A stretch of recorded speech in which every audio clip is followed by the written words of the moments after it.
But it's Indonesia who are having the best of the chances here in this. Christensen makes no mistake. Well, Aguinaldo just gets him in a bear hug.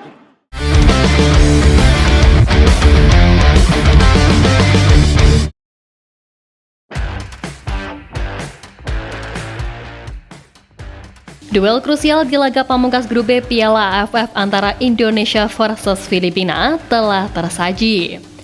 Ya, jual beli serangan ditujukan kedua kesebelasan di mana baik Koshin maupun pelatih Filipina Albert Capelas sama-sama menurunkan susunan pemain terbaiknya demi misi lolos ke babak semifinal ajang 2 tahunan ini.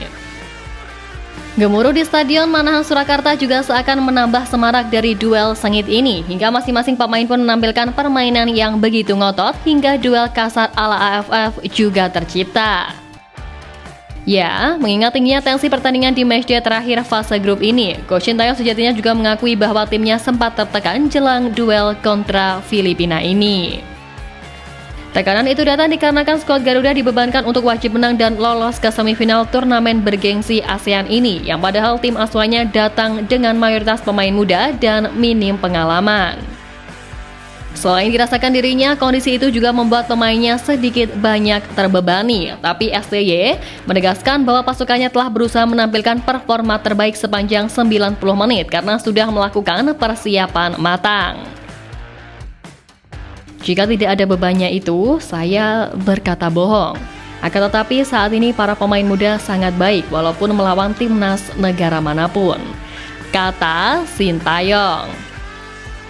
Ya, seperti yang kita semua tahu bahwa pelatih asal Korea Selatan itu menilai bahwa Piala AFF 2024 menjadi pondasi awal untuk membentuk timnas Indonesia karena targetnya adalah untuk SEA Games 2025. Untuk itulah dia memilih menurunkan pemain-pemain muda dalam pesta sepak bola Asia Tenggara itu.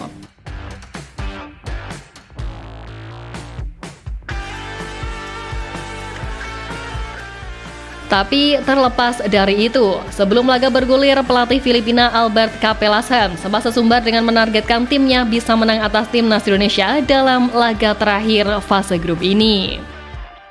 Ya, meski timnya masih dihantui kelelahan usai melawan Vietnam pada Rabu 18 Desember kemarin, Albert Capelas sebelumnya begitu yakin bisa menyingkirkan Indonesia di laga tandang ini. Tapi menilik hal itu, sebenarnya berdasarkan hitung-hitungan di atas kertas, Indonesia memang memiliki peluang menang yang lebih besar karena punya waktu istirahat yang juga lebih lama. Apalagi pemenang dalam pertandingan kali ini bakal otomatis lolos ke semifinal Piala AFF 2024. Ya, Albert memang terus-terusan mengeluhkan jadwal padat di Piala AFF edisi ini.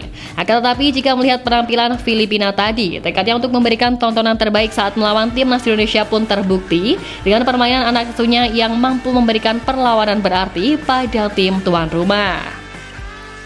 Tentu tekad buat lolos ke babak 4 besar di ajang bergengsi ASEAN ini sama-sama diusung oleh kedua kesebelasan. Hoki Caraka dan rekan-rekan juga dihadapkan pada situasi yang mengharuskan mereka untuk berjuang hingga laga terakhir grup demi tiket ke semifinal. Tapi berbicara mengenai hasil di fase grup, PSSI sendiri sempat membuat hitung-hitungan soal lolosnya timnas Indonesia ke babak 4 besar. Di mana sebelumnya Pak Erick Thohir mengatakan target menembus ke semifinal akan terjadi jika setidaknya Indonesia menang melawan Myanmar dan Laos dan kalah melawan Vietnam. Tapi sayangnya hitung-hitungan tersebut sedikit meleset ketika skuad Garuda dipaksa bermain imbang saat menjamu Laos di Stadion Manahan.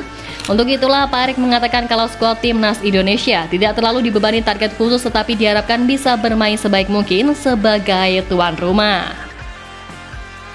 Selain itu, dengan skuad muda yang dibawa Coach Shin di laga yang notabene level senior ini, sejatinya harapan dari PSSI dan tim kepelatihan adalah membentuk mental dari para pemain muda, serta memberikan pengalaman di ajang internasional demi peningkatan level permainan para punggawa muda juga. Ya, target untuk menampilkan performa terbaik di kandang yang diusung buat para pemain muda ini memang menjadi target yang paling realistis. Sebab si negara tetangga yakni Malaysia yang turun dengan skor terbaiknya justru harus menuai kegagalan di ASEAN Cup 2024 usai terhenti di babak penyisihan grup.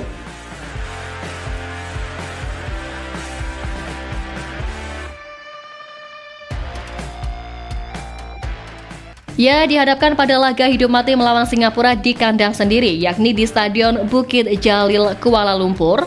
Malaysia seakan benar-benar tak bisa berkutik. Duel yang digelar pada Jumat 20 Desember kemarin itu tak hanya berakhir tanpa pemenang tapi juga tanpa gol. 1 poin itu pun membawa Malaysia mengoleksi 5 poin akhir, selisih 2 angka dari Singapura yang bertengger di peringkat kedua dengan 7 poin. Sementara Singapura menemani Thailand ke semifinal dan Malaysia bersama Kamboja menyusul Timor Leste yang lebih dulu tersingkir. Karena inilah jelas Paul Martin mengaku sangat kecewa dengan tersingkirnya tim asuhannya dari ASEAN Cup 2024 sebab menurutnya Harimau Malaya layak untuk menang atas Singapura. Sangat menyedihkan mengakhiri kampanye seperti ini. Tim layak mendapatkan lebih malam ini. Saya pikir dalam pertandingan itu kami tidak bisa berbuat lebih banyak untuk mendapatkan kemenangan. Ucap Paul Martin.